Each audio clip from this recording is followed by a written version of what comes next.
3 fingers. I can just fit 3 fingers between the bottom of the sun and the horizon. That's a bit of a rough method to tell me that I've got roughly about 3/4 of an hour left of daylight before that sun sets.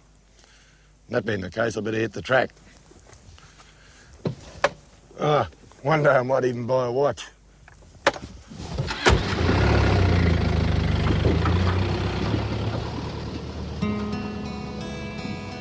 I'm heading off into one of the most rugged and remote parts of Australia, the Kimberley region of Western Australia.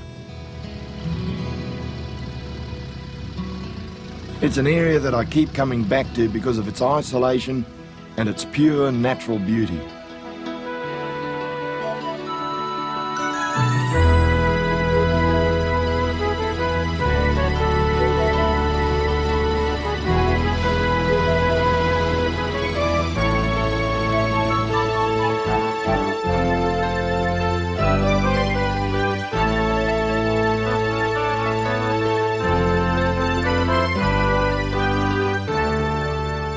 What many people don't realise is that the Kimberleys are bigger than both Victoria and Tasmania put together, and it's mostly uninhabited. So as a visitor, you've got to be able to look after yourself.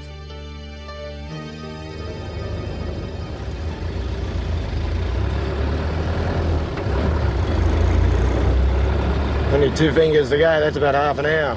I've got a campsite down here. I'd like to make it tonight, but I don't know whether I will or not. It's a fair way away.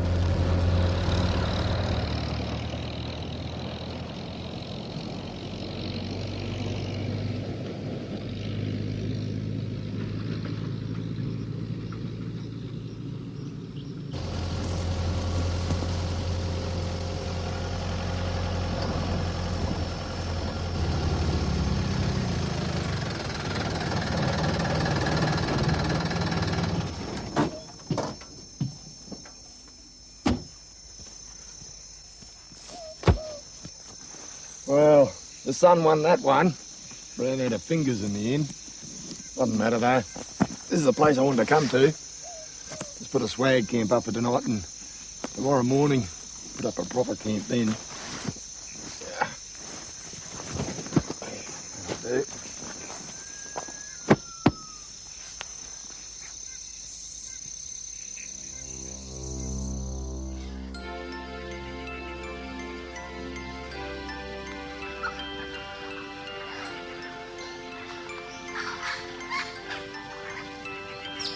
The best time to visit this part of the world is just after the wet season. All the rivers and the lagoons have all been topped up and the bush tracks have dried out enough to let you get into the heart of the country.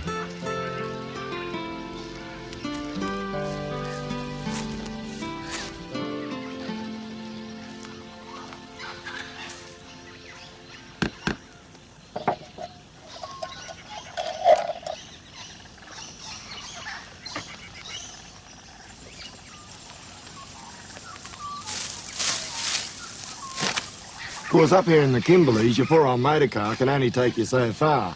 I find it best to put up a bit of a base camp like that and then walk out each day, radiating out on a daily basis. That way you can have a real good look around the place.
There's no doubt about it. A lot of places in the Kimberleys are absolutely beautiful, but you've got to make the effort to get there. place over there, that's a little rock shelter. Not a little one, it's a big one by the look of it. Trouble is, it's over that side of the river, and I'm over here. That's what I want. It's a thing called supplejack. It's like a bush string or rope.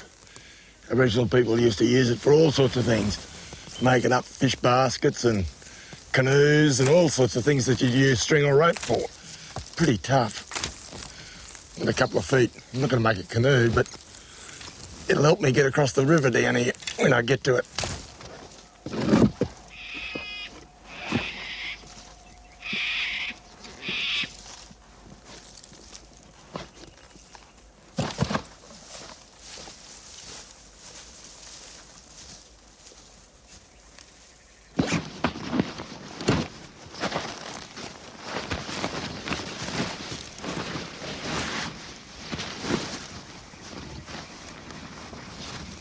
Yeah, there's that supplejack. I ripped a few of the leaves off there.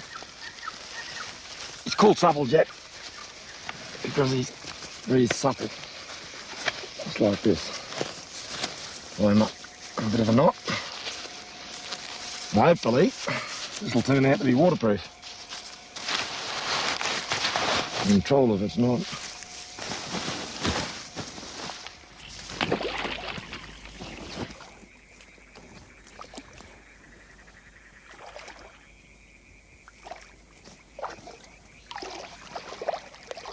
There aren't too many rivers in Northern Australia where you can swim and not be worried about crocodiles. But this is one of them, or at least it is here anyway, because this spot is about 800 feet above sea level. And between me and the ocean, where the salties live, there are a whole bunch of waterfalls that they can't climb up. So things are pretty safe around here.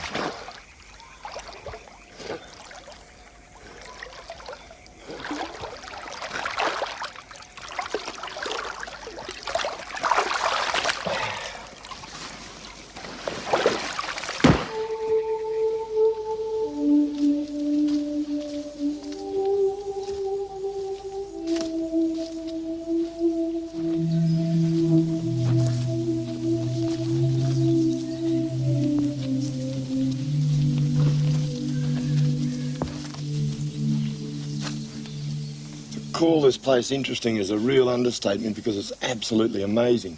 This whole rocky wall extends right the way up there, and it's all an art gallery, one big art gallery, with all these paintings and these Wanjinas here.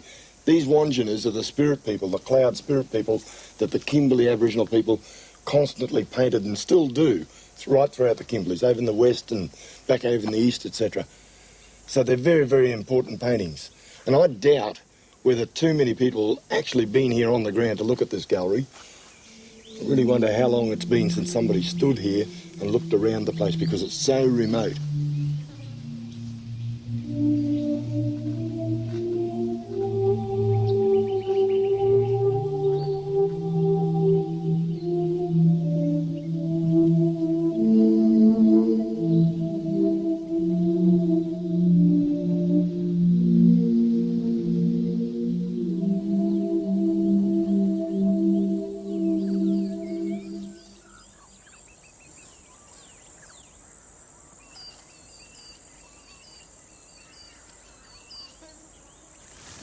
What a terrific old paper bark this tree is. Great big giant of a thing. Been here for hundreds of years, I suppose, I don't know. If you look up there in the branches, you can see that it's all in flower at the moment. It's got this smell to it that's, well, it's absolutely super rich and it really loads the air. That's where the native bees would get their honey from. It's also got a lot of other uses as well. And Aboriginal people used to quite often take away bits of the bark from the trunk and use them back in the camp. I'll show you. This bark's pretty thick, actually.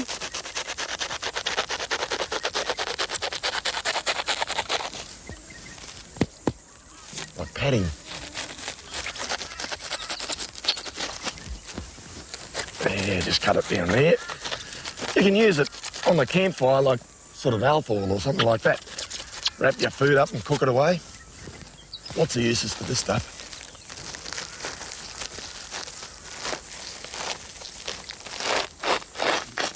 go.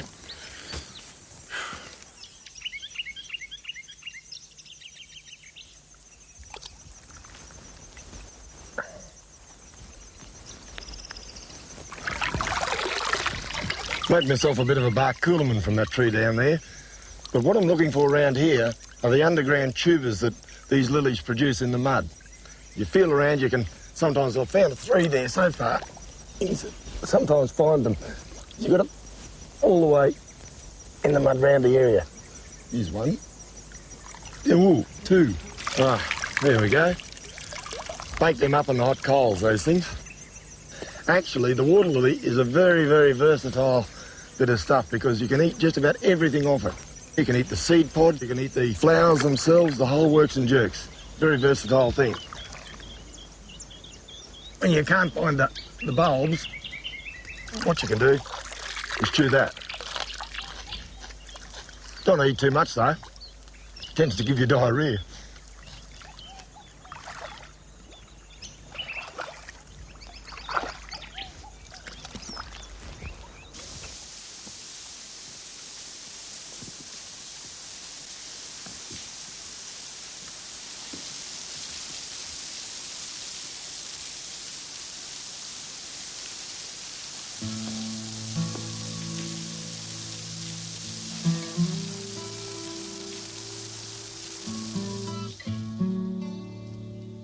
One of the great things about the Kimberleys is the fact that so few people live here.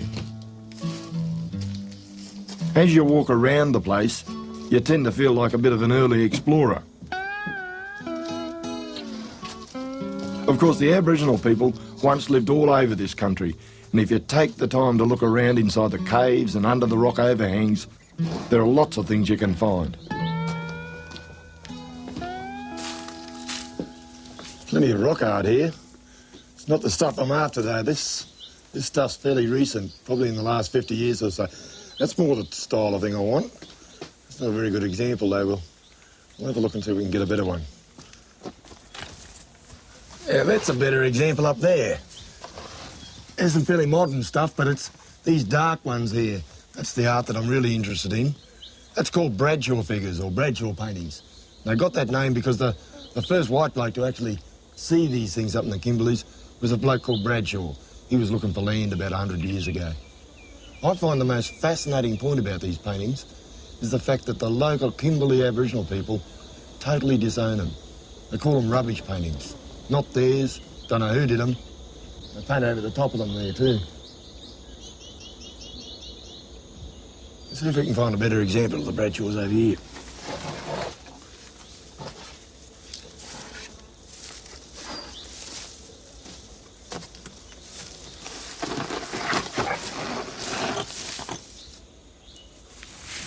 That's what I'm after. That's one of your Bradshaws. It's a pretty good one too. I'll just get this pack off. These things really make me excited. Like every time I see one, look at the detail in them. The headdress there and the arm things around those elbows there and the skirts and all the rest of it. The whole lot's there. There's plenty of Bradshaws around the Kimberleys, but the Aboriginal people, they reckon they didn't do it, which only poses the question, who did? I don't know, every time I look at Bradshaws around the place, I can't help but feel Africa. It just reminds me of African art style. The only other thing around this part of the world that reminds me of Africa is a particular tree.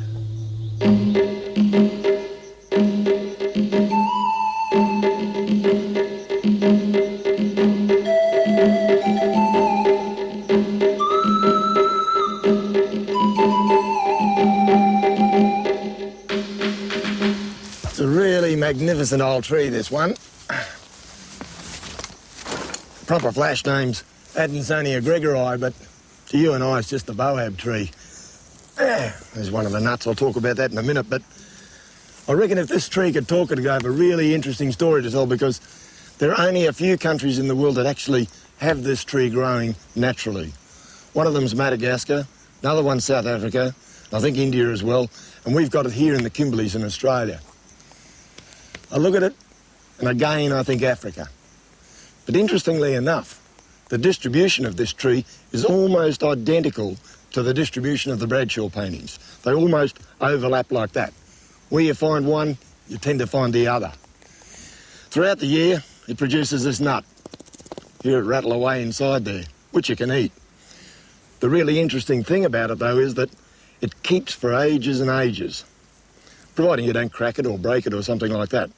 It's a bit like a food time capsule.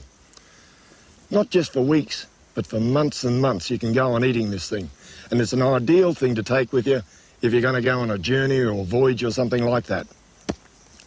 Once upon a time, years and years ago, they had a trading route from Madagascar all the way up through the Indonesian archipelago, ending up in China. Now, it sort of wouldn't surprise me if way back in those days they used to stock up with these nuts. It'd be terrific for that sort of journey. And maybe they'd picked up the odd deckhand in Madagascar at the time. But what happens if one of those boats crashes on the shore here in the Kimberley country, because it's a pretty rugged shoreline? Well, maybe that's how we got the boab tree and the Bradshaws as well. One other thing too. An old Aboriginal bloke years and years ago told me the Dreamtime legend for this tree. You reckon that once upon a time it was so proud and arrogant because it reckoned it had the best foliage and the best flowers. It was the best tree on the landscape.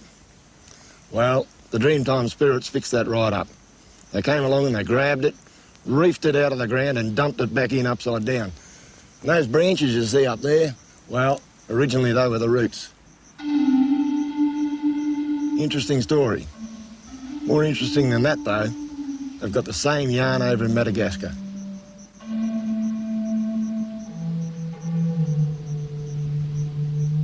Whether Madagascan people actually did come to the Kimberleys is a bit difficult to prove these days. But what we do know is that the Malayan and the Dutch and the French and the English ships all sailed these waters, and most of them charted this coastline. But it's the more recent visitors that interest me in particular. Not many Australians realise this, but during the Second World War, a party of Japanese soldiers actually landed on Australian soil. It happened at a place called York Sound, and that was in January 1944. Their job was to find out if this region was guarded and if it could support some sort of Japanese invasion. They also wanted to find out about an airfield that was supposedly being built somewhere in the Kimberleys.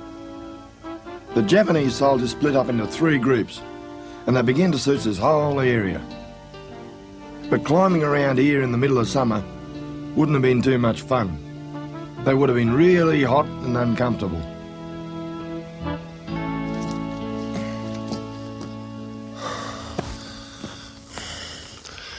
It's terrible pretty to look at. Let me tell you, it's horrible country to walk around.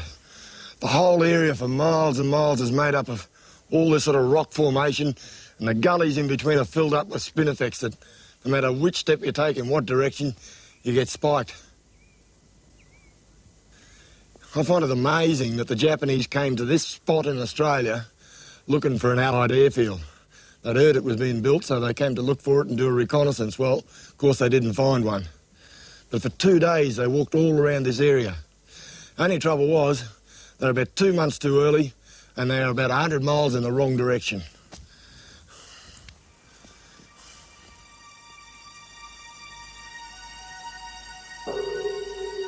This is what the Japanese were looking for.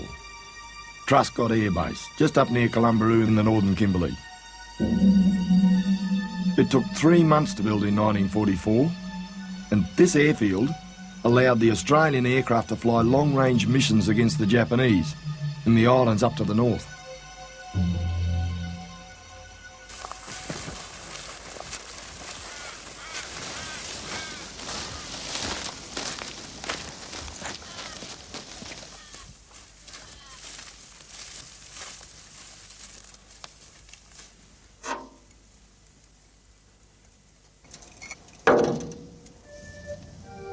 Looking at these wartime relics really makes you think about the 500-odd people who lived up at Truscott during the final year of the war. It must have seemed like some sort of hell on earth up here. So flat and dry and totally isolated. At that time, there were no roads into Truscott and all this gear had to come in by sea. These days, Truscott sits like a giant museum, abandoned to the Australian bush.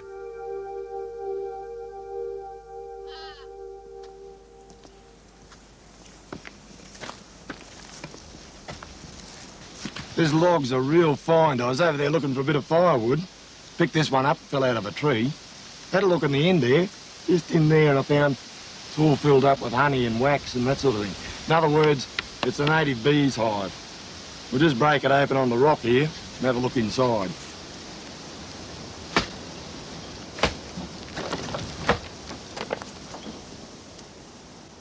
If you look very, very close at the log, you can see the small native bees crawling around the place. The interesting thing about them is that they've got no sting. In other words, you can raid their hives and that sort of thing and not get bitten by them. This whole beehive is called sugar bag by the Aboriginal people. There we go. Terrific stuff. For some reason, bush honey is just so much sweeter and stronger in flavour than the stuff you buy out of the shop. Maybe because it's got all the wax with it or something, or it's pure and concentrated. That's the wax that you're left with, and that's the sort of thing that Aboriginal people used to use to make woomeras and spearheads and things like that, and they used it like a glue and a resin. One of the interesting things about honey here in the Kimberleys is the fact that it's very, very common all over the place. More common here in the Kimberleys than I find it in Cape York or Arnhem Land or anywhere else. And as a survival resource, it's got a lot going for it.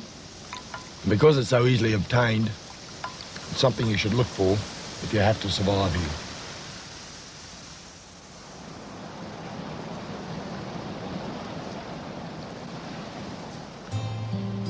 To look at it, the Kimberley coastline appears to be a daunting sort of a place, but like anywhere where the land and the ocean meet, there are lots of survival resources.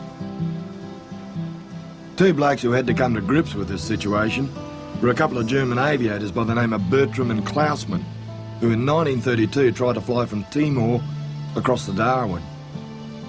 They got a bit lost along the way and ended up being forced down on the North Kimberley coast. That's about 300 miles off course.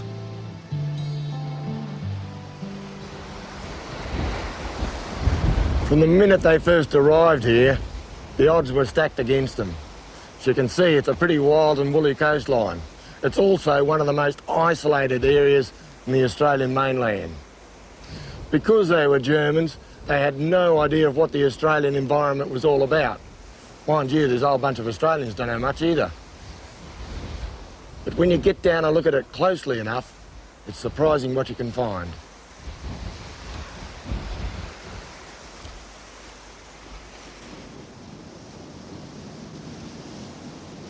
Walking around this coastline, I can't help but wonder how the two of them must have felt about their predicament. Here they were, hopelessly lost, and in a strange and hostile land. For weeks they tried to reach civilization, but each time they were turned back by the harsh country. However, the one thing they did find was shelter. And for nearly 6 weeks, they ended up living in this cave at Cape Bernia.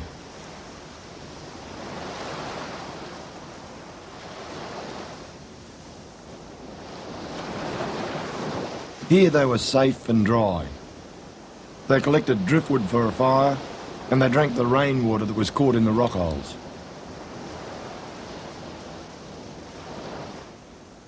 But slowly, they were dying of starvation. What they didn't realise was that within a couple of 100 metres of the cave, there were bush foods that could save them. They could have eaten the young leaves of this native hibiscus, or the shoots of this supplejack. The fruit of this morinda was also in season. And the wild passion fruit can always be found around the place. And another good standby is the sea persimmon. Looks a bit like a pigweed, but it's not, no relation at all.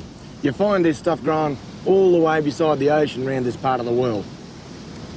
You can eat it raw, or you can cook it up just like a spinach. Got a bit of a salty taste to it, but that's okay. Bertram and Klausman didn't use any of the plant life around this area. You couldn't really expect them to because they had no knowledge about bush tucker. But they did make use of some of the local shellfish, and they found these in the rock pools just outside the cave. Those two Germans were actually living in this cave for something like 40 days. They even found a bit of a nickname for it. They called it the Cathedral Cave. And I guess after that period of time, they knew it pretty well. But their problem was that they'd expended all their energy trying to get out of here. The coastal voyage and the trips inland and all the rest of it, they were just about had it. Even these shellfish here couldn't help them all that much. And mind you, I reckon they're probably some of the best bush tucker you can get. There we go.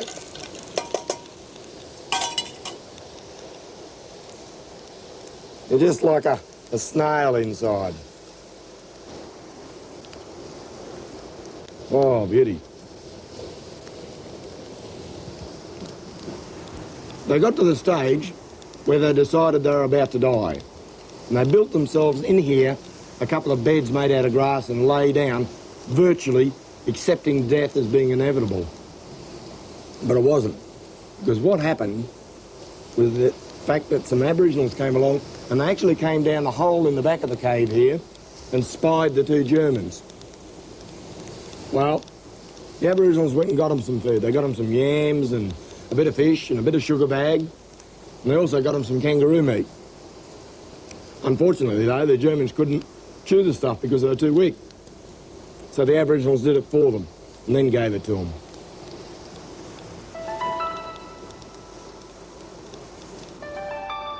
For nearly 2 weeks, the Aboriginals continued to look after the Germans. Once the news got out that the men had been found, a launch was sent to rescue them. Those two pilots had survived nearly 7 weeks in one of Australia's most isolated regions. It's almost 60 years since Bertram and Klausman were in the Kimberleys, but nothing has changed. The country is just as spectacular and rugged and majestic as it's always been. And the rules that go with this country will never change either, be it 60 or 600 years. If you want to come into the Kimberleys and enjoy the place, to experience that unique feeling that goes with it, you have to be properly prepared. There are no shortcuts. You simply can't afford to take the country lightly.